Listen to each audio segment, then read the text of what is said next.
বন্ধুরা সকলকে আসসালামু আলাইকুম। আশা করছি সবাই অনেক ভালো আছেন। Welcome to dream house. আজকে কথা বলবো বুলগেরিয়ার ভিসা নিয়ে।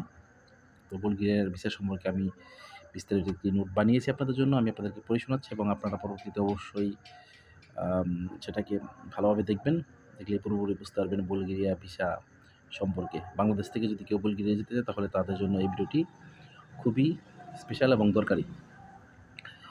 ২০২৪ সালে বাংলাদেশ থেকে যদি কেউ বুলগেরিয়া যেতে চায় তাহলে কত টাকা বেতন পাবে? বর্তমানে বাংলাদেশ থেকে বুলগেরিয়া ভিসা পাওয়ার চান্স কেমন? বাংলাদেশ থেকে বুলগেরিয়া যেতে চাইলে আপনাকে কোনো প্রকার এম্বাসি ফেস করতে হবে কি না? এবং ভিসা প্রসেসিং করতে কতদিন সময় লাগবে? ঠিক আছে? বিস্তারিত আলোচনা করতেছি। বর্তমানে বাংলাদেশে আ থেকে বুলগেরিয়ার প্রচুর পরিমাণে দক্ষ শ্রমিকের চাহিদা রয়েছে। যেমন আ ওয়েল্ডার, প্লাম্বিং, ইলেকট্রিশিয়ান, কার্পেন্টার এবং রেস্টুরেন্টের কিছু কাজ রয়েছে। যেমন ওয়েটার, শেফ, হাউসকিপিং, ওয়্যারহাউস ইত্যাদি। এসব কাজের অনেক চাহিদা কিন্তু রয়েছে। এসব কাজে দক্ষ হলে বাদে আপনি বুলগেরিয়ার ভিসার জন্য ট্রাই করতে পারেন। এসব কাজের বাহিরেও আরও একটি চান্স থাকে বাংলাদেশিদের জন্য, বাংলাদেশি শ্রমিকদের জন্য। যেমন যারা গার্মেন্টস সেক্টরে কাজ করেন, অর্থাৎ সুইং অপারেটর, সেলাই কাজে যদি অভিজ্ঞ থাকেন, অনেকে আছেন যারা নিজস্ব একটি দোকান রয়েছে, সেলাই কাজ করেন। আপনি কাপড় সেলাই করতেছেন, সেক্ষেত্রে আপনি বুলগেরিয়াতে যেতে পারেন। একটি মাত্র ভিডিও বানিয়ে আপনার সেলাই কাজের একটি মাত্র ভিডিও বানিয়ে আপনি আ সুইং অপারেটর অথবা সেলাই কাজ করতেছেন এমন একটি ভিডিও বানিয়ে আপনি তৈরি করে দিতে পারেন। তাহলে আপনার বুলগেরিয়ার ভিসা পাওয়ার সম্ভাবনা অনেক বেশি থাকবে। ইউরোপের অন্যান্য সেনজেন কান্ট্রি যেমন রোমানিয়া, পোল্যান্ড, হাঙ্গেরি, ক্রোয়েশিয়া এসব কান্ট্রির তুলনায় বুলগেরিয়ার ভিসা প্রসেসিং অনেক সহজ এবং দ্রুত হয়। বুলগেরিয়া যেতে চাইলে আপনাকে অবশ্যই এম্বাসি ফেস করতে হবে। যেহেতু বাংলাদেশে বুলগেরিয়ার এম্বাসি নেই, সেক্ষেত্রে আপনাকে ইন্ডিয়া যেতে হবে। ইন্ডিয়া গিয়ে সেখানে এম্বাসি ফেস করতে হবে। অনেক উম আ এম্বাসি ফেস করতে হবে। অনেকেই এখানে ভয় করতে পারেন যে আসলে এম্বাসিতে কী ধরনের প্রশ্ন করবে। আসলে বুলগেরিয়ার ভিসার জন্য এম্বাসি ফেস অনেক সহজ। কঠিন কিছুই নেই। অনেক বড় একটি ইস্যু হচ্ছে এম্বাসি ফেস করতে গিয়ে আসলে কী ধরনের প্রশ্ন করতে পারে অনেকে হয়তো ভাবেন। সেক্ষেত্রে ভয়ের কোনো কারণ নেই।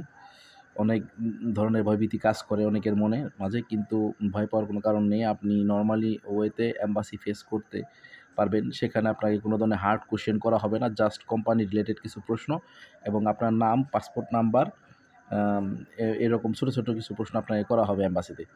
সো ভয়ের কোনো কারণ নাই।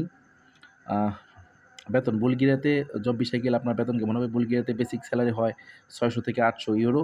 অর্থাৎ আপনি যদি আনস্কিল ওয়েতে যান, মানে কোনো ধরনের কাজ জানা ছাড়া, সেক্ষেত্রে আপনি এই স্যালারি পাবেন। আর আপনার স্যালারি সেটাই থাকবে।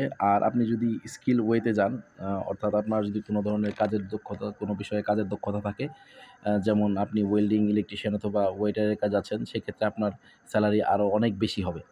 আপনার দক্ষতার উপর ডিপেন্ড করে আপনার স্যালারি কম বেশি হতে পারে। এখানে আরও একটি বিষয়, আপনি যদি সুইং অপারেটর হিসেবে যান, সেক্ষেত্রে আপনার স্যালারি রেঞ্জটা অনেক বেশি থাকবে।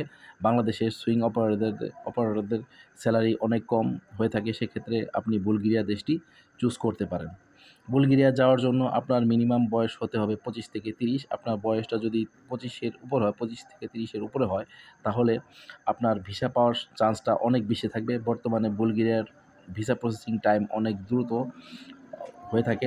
অন্যান্য সেনজেন কান্ট্রির তুলনায় পারমিট ইস্যুর টাইমটাও অনেক বেশি হয়ে থাকে। সে দেশের লেবার ল অনুযায়ী তাদের ৩ থেকে ৪ মাসের মধ্যে আম পারমিট ইস্যু হয় এবং পারমিট ইস্যু হওয়ার পরে আপনাকে এম্বাসি অ্যাপয়েন্টমেন্টের জন্য কোনো প্রকার ঝামেলা পোহাতে হবে না। আপনি পারমিট এবং কন্ট্রাক্ট লেটার হাতে পাওয়ার পর ইজি ওয়েতে অ্যাপয়েন্টমেন্ট ডেট নিতে পারেন এবং এম্বাসি ফেস করতে পারেন। আপনি যদি আপনার যদি বুলগেরিয়া পারমিটটি রিয়েল হয়ে থাকে এবং কোম্পানির সব ধরনের সাপোর্ট পেয়ে থাকেন, তাহলে আপনার ভিসা রিজেক্ট হওয়ার কোনো সম্ভাবনা নেই। আপনি নিশ্চিত থাকতে পারেন ১০০% আপনার ভিসাটি হয়ে যাবে। এখন আসি বিস্তারিত আলোচনায়। বুলগেরিয়ার ভিসা সম্পর্কিত আমি নোটটি আপনাদেরকে পড়ে শোনালাম। আর বুলগেরিয়ার ভিসার জন্য প্রথমে যে আমাদের টেনশনটি থাকে আসলে বুলগেরিয়াতে গেলে আমরা কেমন স্যালারি পেতে পারি। বুলগেরিয়াতে মিনিমাম স্যালারির রেঞ্জ হয়ে থাকে ৬০০ থেকে ৮০০ র মধ্যে। আপনার যদি আপনার কোনো কাজের দক্ষতা থাকে, আমি বললাম, বিস্তারিত বললাম, ভিডিওতে আপনারা অবশ্যই দেখছেন। তাহলে আপনার সেক্ষেত্রে স্যালারিটা আরও কম বেশি হবে ইনশাআল্লাহ। এবং সেখানে সুইং অপারেটরদের জন্য একটা আলাদা চাহিদা রয়েছে। যারা গার্মেন্টস সেক্টরে কাজ করেন সুইং অপারেটর হিসেবে, তাদের জন্য কিন্তু খুব ভালো একটি আম দেশ হতে পারে বুলগেরিয়া। ঠিক আছে? অবশ্যই এটি সেনজেন কান্ট্রি।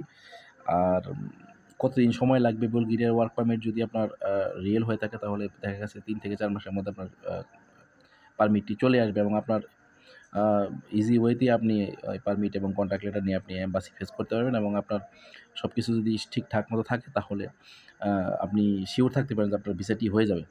তো এরকম আরও অনেক ভিডিও নিয়ে আপনাদের মাঝে হাজির হব। আজকে শুরু করলাম বুলগেরিয়ার ভিডিও দিয়ে। আর বুলগেরিয়া সম্পর্কিত আরও যদি কোনো কোয়েশ্চেন আপনাদের থাকে, তাহলে আমাকে আপনারা ইউটিউবের কমেন্ট বক্সে করতে পারেন, অথবা যারা আমার ফেসবুক থেকে দেখবেন তাদেরকেও বলব আপনারা আমাকে ইনবক্সে নক করতে পারেন, অথবা আমাকে কমেন্ট বক্সে জানাতে পারেন। আপনাদের প্রশ্ন অনুযায়ী আমি নতুন, নতুন ভিডিও তৈরি করে আপনাদেরকে জানানোর চেষ্টা করব। আর যারা বর্তমানে বুলগেরিয়াতে যাওয়ার জন্য চিন্তাভাবনা করতেছেন, তাদের জন্য আমার এই ভিডিওটি অনেক সহায়ক হবে।